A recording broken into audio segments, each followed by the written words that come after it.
Hello and welcome, RCSchim in the hangar. Today we will take a look at the OSMO Mobile 7 and the 7P. But for context, I gotta show you the original OSMO. Must have been 7 or 10 years. This is what mobile phone gimbals looked like. They were not very portable, ended up not using it. Which one fits in your pocket better? I want to thank Globeflight, DJI's largest distributor in Europe, for sponsoring this episode by sending me these two review samples. They have no influence on my video though. Appreciate this. Normally DJI doesn't send out stuff. The main thing we have to ask ourselves, in the age of really good smartphones, OnePlus 12, very good optical image stabilization, do you even need a gimbal? Is it worth the extra effort? Does it help you with your creation? My application is when I'm outdoors, I want to film reviews of scooters or mountain bikes or whatever. Mostly I do this alone, so I need a camera operator. And there I see the need. Not for super stable shots, for this thing being able to track me. And yes, it has an integrated little tripod. You can extend it. Of course it has magnetic lamps. It even comes with an integrated light. Not that I even used it. This is a takeaway and I have it structured here, I swear. I'm deviating from my script. The camera is the real star of this gimbal. So to make it short, don't go cheap on this one for $99. Spend the $159 for the Pro. Because not only has it this longer stock here, this one cannot be extended. And if you bought this, you can upgrade the tracking unit and the clamp for this to work also. But if you don't have one yet, go for the Pro version instantly. Because if I use this tracking and not the camera with the DJI Mimo app, I can use the phone's camera app, which is way better, which has more support for different lenses and higher resolutions and better quality and whatnot. I definitely want to film with my own camera app, maybe even with a Pro camera app, but not with the DJI Mimo app because it's kind of crappy. The only thing you can, like in the DJI drones, you can mark a subject and then it will track this one. So you have a bit more influence on what to track. Out in the field, I want to just wave to the thing and then it should track me. Yeah, you gotta be mindful that the range of motion ends like 90 degrees to the side of the grip. But yeah, this way it will track me and I can even make the victory pose. Now it blinks, it starts recording. I wish it had a tele light in front. And if you're using the OSMO Mobile app, this thing here will tell you that it's recording. Now it will always follow me. Not that it makes any sense in the studio environment here, but it's really nice. If I just hold the hand again, it will stop following. Let's just view a few samples. Having a bit better shots now, dynamically shots. One user even asked me, hey, who filmed you? Because she thought it's her niece, but it was just tech stuff, so it's a bit frightening, but it works really good.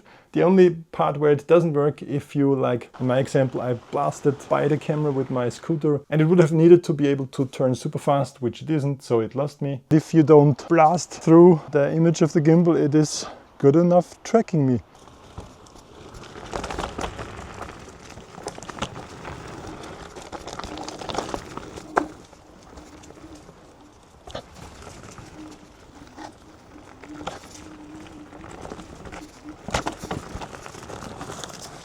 The good thing with the little tracking device, it will continue tracking you, the subject.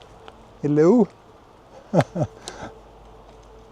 It's nice when it recognizes you again. In the app, it didn't continue to track me. Quickly talk about the downsides. As I said, the DJI Mimo app for me is a downside. This thing here, it lacks, for me, the most important feature, the tracking. I love that even the cheaper version here has this integrated tripod, and they still have a tripod screw here on the bottom. You can use tripod, which still extends to a small tripod. You can go up with this in height, so you have like this 1.5 meter tall thing that also folds down if you remove this and get it in like this and move its feet up. This is something that can stay this way, or you remove the quick plate. This is something that is packable easy. It's really tedious to stop, set up a tripod, pretend that you go by and then come back, and yeah, YouTubers. But with this, I was fairly quick and it worked really, really nice for me. You have this joystick, can go up, down, left, right. We have the mode button. By double pressing, you can change between vertical and horizontal shooting modes. Single pressing will swap the camera. Hello. Record button, obviously, and this works over Bluetooth. We have this focus or zoom dial, which I'm not 100% a fan of, because sometimes I accidentally, by holding it, I accidentally make these little zooms. I don't need it that much. 3 times, so I know I'm on the tele lens. Different modes, you probably have seen it. It's a pan lock, the FPV mode, where you can also go dynamically. You have a trigger button. If you press the trigger, it locks it. Double press the trigger to reset it. Triple press it to look to me. Triple again to look away from me. With this thing here, you can actually increase the range of motion a bit, because normally it's tilted and then the motors have to work a bit in a weird way, but now we have it better this way. This is my phone's native camera app, which has 4K 60, which has the 3-point lens. And in comparison, this is DJI Mimo app. Of course, the zoom also works here. But you see, I only have a dot here at one time. And the rest is digital zooming, which is not the best quality. I'm missing the 3-time lens, which is available in the phone, but not in the Mimo app. And when I go 4K, I can only go 30. The nice thing is it automatically tracks me if it goes into selfie mode. But here you can only go in 1080p 30, which is ridiculous these days. Now I can track my thumb. Give this video a thumbs up if this is what you're into. Thumbs up. So yeah, the app is not bad, but it has severe limitations. Even if you don't film with the OSMO app, you need the app for firmware updates of this tracking module. You can change the speed. It was defaulting at 20. I want to have it faster. And you can also enable or disable the gestures like the hi and the record, start recording gesture. You can change if the wheel does zoom or focus. And you can change the button presses, what they do. You can also just press the trigger while your face is visible, and then it will start and stop tracking. Really nice. And now it's really fast. I should have used this in the fast mode for my scooter review. Maybe it would have been better then. When you turn it off, it almost goes in this pose. So you can just fold it sideways. And then there's a little nose where it attaches to. The downsides, if you move it like so, it might turn on itself unwanted in your backpack, which I think after 3 minutes it shuts itself down, so it doesn't do any weird and will not drain the battery completely, but it's still an unwanted effect. But it's faster in setting it up.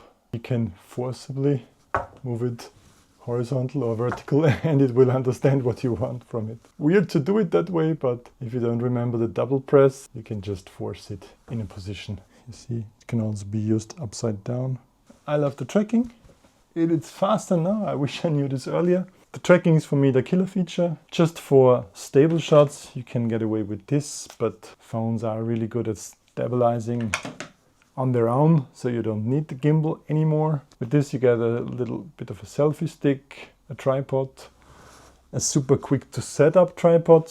This is also a nice combination, of course, because you can just set this up literally anywhere. You can even have it hanging and still stabilize you, so the possibilities are kind of endless. Thanks a lot for watching. See you next time. Bye for now.